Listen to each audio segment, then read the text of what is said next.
बिस्मिल्लाहिर्रहमानिर्रहीम। स्टार्ट करते हैं जल्दी जल्दी कैल्शियम के चैप्टर 42 को। कैल्शियम और फॉस्फेट इंपॉर्टेंट एलिमेंट्स हैं। ये ना सिर्फ स्केलेटन की स्ट्रेंथ को मेंटेन करते हैं बल्कि और भी सेल्स में काम आते हैं। इनको रेगुलेट करने के लिए जो आपके पास मेन रेगुलेटर्स होते हैं वो तीन है। Number 1 parathyroid hormone, number 2 vitamin D और नंबर 3 आता है आपके पास फिब्रोब्लास्ट ग्रोथ फैक्टर 23। इसको रेगुलेट करने के लिए जो सेकेंडरी फैक्टर्स होते हैं उसमें होते हैं हमारे पास glucocorticoids plus calcitonin plus oestrogens.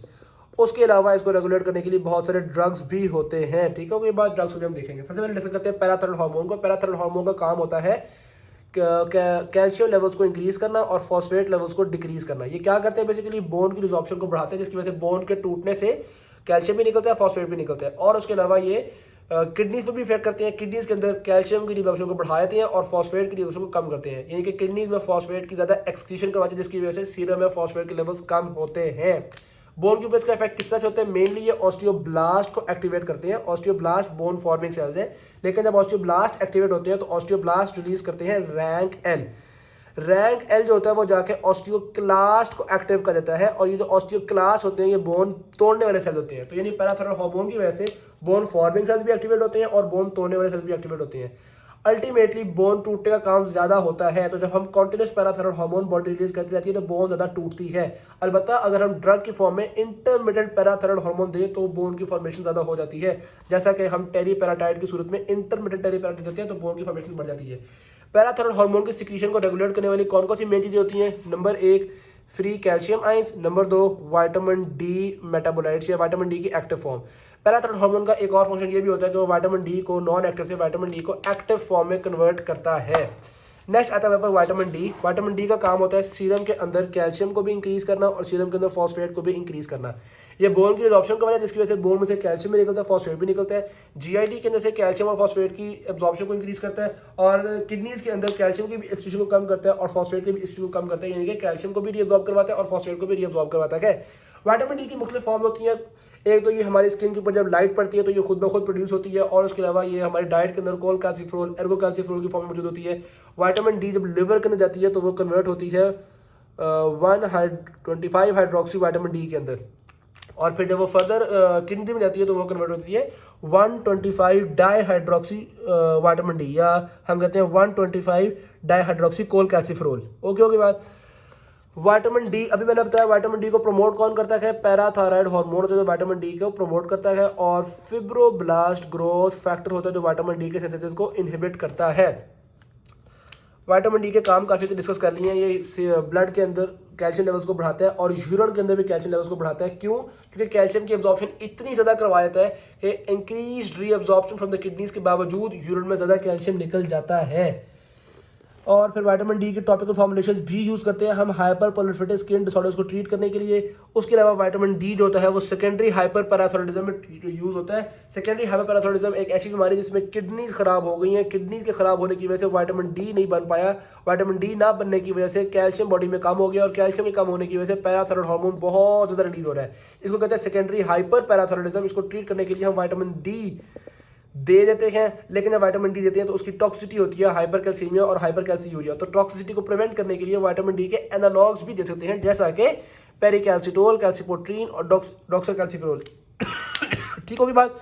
Vitamin D की टॉक्सिसिटी क्या होती है अभी तो बताया है, हाइपर कैल्सीमिया, हाइपर कैल्सीयूरिया और हाइपर फॉस्फेटीमिया।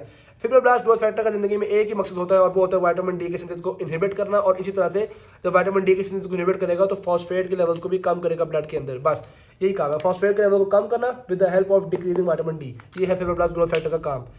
कैल्सिटोनिन का काम ये होता है कि ये बोन को टूटने से रोकता है। ऑल्दो बोन की फॉर्मेशन को भी रोकता है, लेकिन बोन की फॉर्मेशन पे देर बाद असरअंदाज होता है। सबसे पहले बोन को टूटने से रोकता है, जिसकी वजह से ये बहुत अच्छा बच्चा होता है। तो अगर आप चाहते हैं कि ऑस्टियोपोरोसिस को ट्रीट करें तो हम कैल्सिटोनिन देते हैं। कैल्सिटोनिन हम नेजल स्प्रेज के थ्रू देते हैं।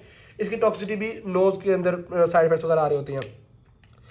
अच्छा, मजे की बात ये होती है कि विटामिन डी जो होता है वो हाइपर कैल्सीमिया करवाता है और ऑस्टियोपोरोसिस को ट्रीट करता है, जबकि ये ब्लड के अंदर कैल्शियम को कम करता है और ऑस्टियोपोरोसिस को ट्रीट करता है। तो यानी कि अगर हाइपर कैल्सीमिया हुआ है और हम चाहते हैं कि ऑस्टियोपोरोसिस ट्रीट हो तो हम कैल्सिटोनिन देंगे ताकि कैल्शियम लेवल ब्लड के अंदर थोड़े कम हो जाए और फिर भी बोन बच जाए।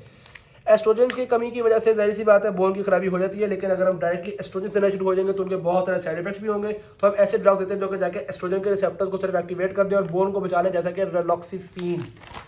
ग्लूकोकॉर्टिकॉइड्स हम लोग मुख्तलिफ बीमारियों को ट्रीटमेंट में देते हैं और ग्लूकोकॉर्टिकॉइड्स बोन का तबाया फेर देते हैं, बहतीबाजी में रख लें। नॉन हार्मोनल ड्रग्स में हम डिस्कस कर रहे हैं बिसफॉस्फोनेट्स बहुत इंपॉर्टेंट है, इसके नाम याद कर रहे हो, एलेंड्रोनेट, एटीड्रोनेट, इबैंड्रोनेट, पैमीड्रोनेट, रेजिड्रोनेट, टिलीड्रोनेट, जोलिड्रोनेट। ठीक है, इसका मैकेनिज्म ऑफ एक्शन ये होता है कि ये हाइड्रोक्सी एपेटाइट क्रिस्टल स्ट्रक्चर पर लगता है, बहुत इंपॉर्टेंट बात है, इसलिए लिख के बता रहा हूँ। हाइड्रोक्सी एपेटाइट क्रिस्टल्स पे ये अटैच हो जाता है और वहाँ पे अटैच होकर बोन को ज़्यादा फॉर्म के बारे में रोल प्ले करता है। इसके कुछ और काम भी होते हैं, जैसे मिसाल के तौर पे ये विटामिन डी के प्रोडक्शन में रोल प्ले करता है, जीआई एब्जॉर्प्शन में रोल प्ले करता है, इसी तरह ऑस्टियोक्लास्ट के ब्रेक डाउन करवाता है विद इनहिबिटिंग फेरनेसाइल पायरोफॉस्फेट सिंथेज। लेकिन ये सारी बातें कम इंपॉर्टेंट है, सबसे इंपॉर्टेंट बात हाइड्रोक्सी एपेटाइट क्रिस्टल्स के साथ अटैच होकर काम करता है। एटीड्रोनेट सबसे कम इंपॉर्टेंट है, लेकिन हम इसकी जगह दूसरे ड्रग्स को इस्तेमाल कर लेते हैं। तो बेसिकली हम बिसफॉस्फोनेट्स को देते हैं बोन की डेंसिटी को बढ़ाने के लिए, फ्रैक्चर्स को कम करने के लिए, और इसी तरह से आप कहते हैं कि पेगेट्स डिजीज हो गया, हाइपरकैल्सीमिया हो गया, अक्सर जगहों पर ये फर्स्ट लाइन ड्रग होता है। ऑस्टियोपोरोसिस बूढ़ी माई के अंदर हुआ है, तो बेसिकली ये फर्स्ट लाइन ड्रग हम आमतौर पर यूज़ कर रहे होते हैं।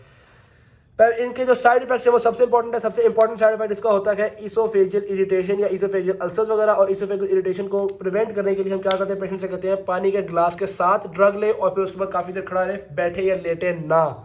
ठीक होगी बात। और ये एम्प्टी स्टमक लेते हैं और उसके अलावा खाने से इनकी जो ओरल एब्जॉर्प्शन है बहुत इनहिबिट होती है। वैसे भी इनकी ओरल एब्जॉर्प्शन 10% से कम ही होती है। सबसे इंपॉर्टेंट साइड इफेक्ट मैंने आपको बता दिया इसोफेजियल इरिटेशन। दूसरा साइड इफेक्ट होता है इनका ऑस्टियोनेक्रोसिस ऑफ द जॉ। ठीक है, ऑस्टियोनेक्रोसिस ऑफ द जॉ हो गया। फिर आते हैं रैंक एल इनहिबिटर्स। पहले बताया था कि जो ऑस्टियोब्लास्ट होते हैं वो रैंक एल रिलीज करते हैं, जो कि फिर जाके आपके ऑस्टियोक्लास्ट को एक्टिव करते हैं। तो अगर रैंक एल इनहिबिटर दे देंगे तो ऑस्टियोक्लास्ट एक्टिव नहीं हो सकेंगे।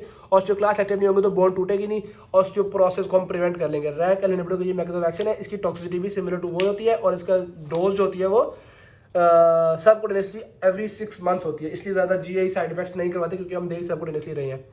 कैल्शियम इमिटेज जो होते हैं ये पैराथायरॉइड हार्मोन के हाइपरपैराथायरॉइडिज्म को प्रिवेंट कर लेते हैं, चाहे सेकेंडरी हाइपरपैराथायरॉइडिज्म हो चाहे प्राइमरी हाइपरपैराथायरॉइडिज्म हो। फ्लोराइड जो होता है ये आमतौर पर दांतों के काम में, मतलब दांतों में कीड़े को प्रिवेंट करने में रोल प्ले करता है। हड्डियों में हमने खास इसका रोल नहीं देखा ऑस्टियोपोरोसिस को प्रिवेंट करने में। अलबत्ता रैट पॉइजन अगर कोई चूहे मार दवाई खा ले तो उससे उसको फ्लोराइड टॉक्सिसिटी हो जाती है, जिसमें जीआई और न्यूरोलॉजिक सिम्टम्स होते हैं। दूसरे ड्रग्स की बात की जाए, स्ट्रोंशियम रेनिलेट, गैलियम नाइट्रेट, ये सारे बोन के तोड़ने को इनहिबिट करते हैं। इसी तरह से एक एंटीबायोटिक है प्लाइकामाइसिन या मिथ्रामाइसिन, ये भी बोन की रिजॉर्प्शन को इनहिबिट करती है। अलबत्ता जो एंटीबायोटिक है उसकी सीरियस टॉक्सिसिटी होती है, जैसे कि renal damage, hepatic damage, thrombocytopenia, ये वो। थायाजाइड डायूरेटिक्स और फ्यूरासामाइड जो होते हैं ये कैल्शियम की रिजॉर्प्शन को बढ़ा देते हैं, ब्लड के अंदर कैल्शियम के लेवल को बढ़ाते हैं, यूरिन के अंदर कैल्शियम के लेवल को कम करते हैं थायाजाइड डायूरेटिक्स। सेवेलम जो होता है सिविलमेर होता है, ये हाइपरफॉस्फेटीमिया को ट्रीट करने में रोल प्ले करता है। हाइपरफॉस्फेटीमिया किन कंडीशंस में हो सकता है, रीनल फेलियर में हो सकता है, हाइपरपैराथायरॉइडिज्म में होता है और विटामिन डी इंटॉक्सिकेशन में हो सकता है। इसलिए हम सिविलमेर जो होता है वो कैल्शियम सप्लीमेंटेशन के साथ मिला के देते हैं। Thank you very much. Video अच्छी लगी शेयर जरूर कीजिएगा, चैनल को सब्सक्राइब कीजिएगा। अल्लाह हाफिज़।